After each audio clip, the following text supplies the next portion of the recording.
And presto, the bridge is gone. Now, to press the switch again. And there it is. And there it is again. The bridge is back. Amazing, that's so cool. And with that, our timer on the switch is complete. Can you go back to the program screen? Okay, so finally, step 4 is complete. Well done. Great work. Yay. That was a tricky one, but I knew you could handle it.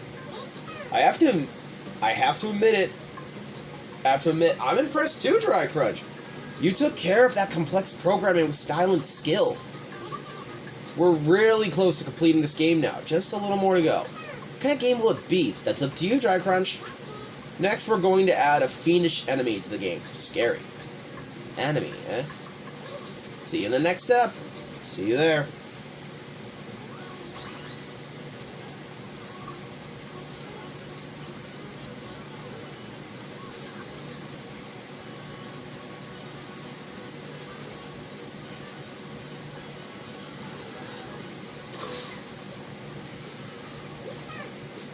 Hello? Look who it is. Here we go. So this time around, we'll be creating an enemy character. So here's the plan. When the player moves forward, they'll be charged at by an enemy. And we'll be making that enemy. Oh, really? I was thinking more like an enemy that follows the player and blasts away at them. More exciting, no? Well, I guess we're going to need Dry Crunch to settle it for us again. So what will it be? A charging enemy or a blasting enemy? Sure, blasting. Very good. So you want the blasting enemy that follows you. Sounds like we're going to have a fun enemy to contend with here, right? Okay, to the program screen. Okay, so you settled on the enemy that follows you and blasts you at the same time. Cool. Let's make a platform first. Copy this. Scroll to the upper part of the screen, to the blue frame. Copy it again. Scroll it up, put it there. Well, now the platform's taken care of. To make things easier, we're checking our work. So move the teleport object node on. Let's take a look at the game screen. Yes, we warped over to the platform we created before, as we hoped. This is where we're going to put our enemy, and we'll have to have it moving left or right, depending on the player's movements. Okay, let's go to the program screen and put our nose to the grindstone. So for our enemy, let's use an alien fancy object. But as you know, aliens can't move all by themselves. We'll need to make use of a moving object node on as well.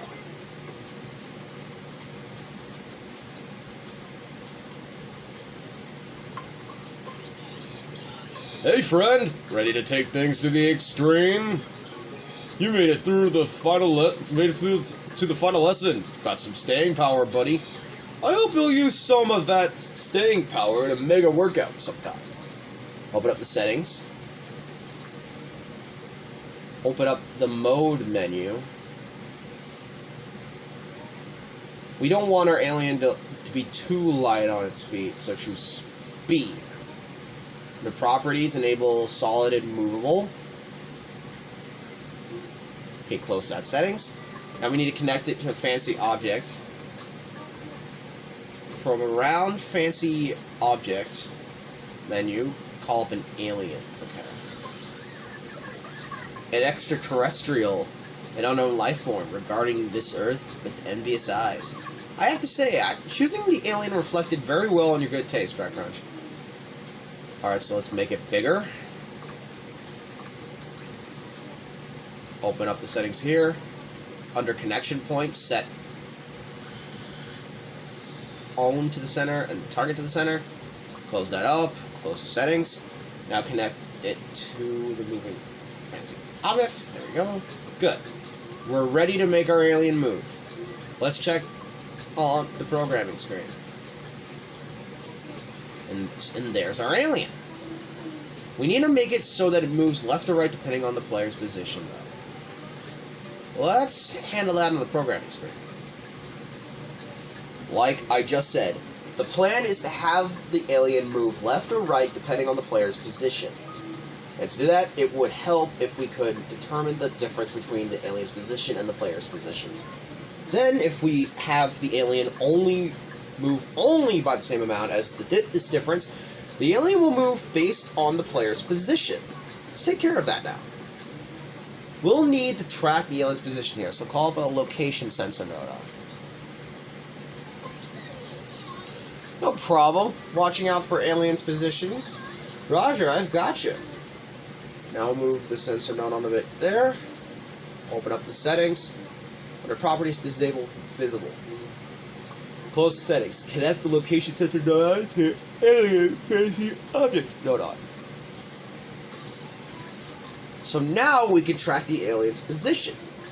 Since we'll be calculating the relative difference, we'll need to track the player's position too. As it happens, we already have a location sensor node on connected to the person node on. So we can just use a wormhole entrance node on to warp over the output of the location sensor node on to export. Call up a wormhole entrance node on. Drag it over here. Open up its settings. Change the ID to X. Close the settings.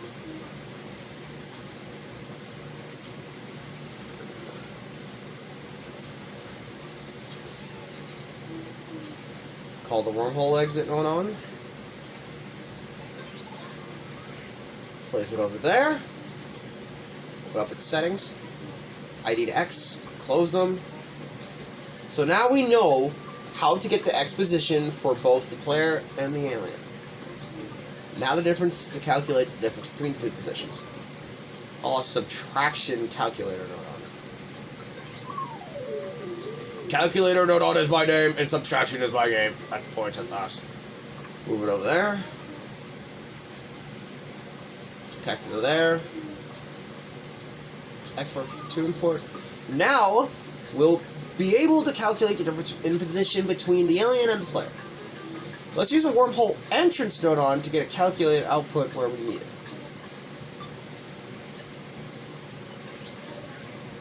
Put it right over there. Open up its settings. Change the ID to D. Close the settings. And connect it to the calculator node on. Thanks to that difference, the difference in position between the alien and the player will be set output to D wormhole exit node on we'll call up. So let's do that now. Move it over there. Open up its settings. Change the ID to D. Close the settings and move it to export up there. And with that, we're done programming movement for the alien. The alien will now chase the player as they move left or right. Let's check it out on the game screen. Oh, that looks weird. Doesn't it? Why is it moving that way? What is up with that? Hey Alice, could it be the start point? It's a really long way over to the left. So right after the game starts, the difference in position between the player and the alien is very large, right? And because of that, the alien moves with too much force when things start up. That's causing the strange movement we saw. Ah, yes, I see. I should have plotted it out in my head a little more carefully. I guess there are just some things you can't work out until you tested them. So where were we?